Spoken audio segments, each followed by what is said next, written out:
আমি ইংরেজি গ্রামার কিছুই পারি না। কোথা থেকে শুরু করব?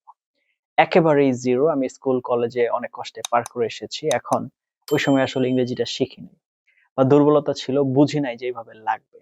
এখন আমার ইংরেজি গ্রামার লাগবে বা ইংরেজি শিখতে হবে। এট লিস্ট বেসিক তো জানতেই হবে। আদারওয়াইজ আমি আগাতে পারছি না, ক্যারিয়ারে আগাতে পারছি না, অথবা হচ্ছে দেশের বাহিরে যেতে চাচ্ছি, সেখানেও কিছু করতে পারছি না। Now what to do?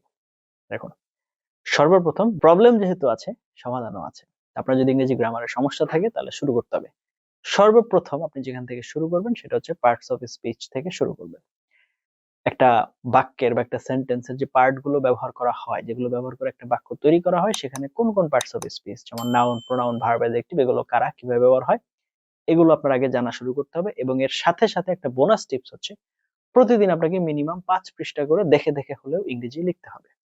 News paper হোক, বই হোক, যেখান থেকে হোক, আপনার যেখান থেকে ভালো লাগে দেখে দেখে লিখেন। পাশাপাশি আপনি পার্টস অফ স্পিচ থেকে শুরু করেন। আশা করি আপনি পারবেন, পারতে হবে ইনশাল্লাহ।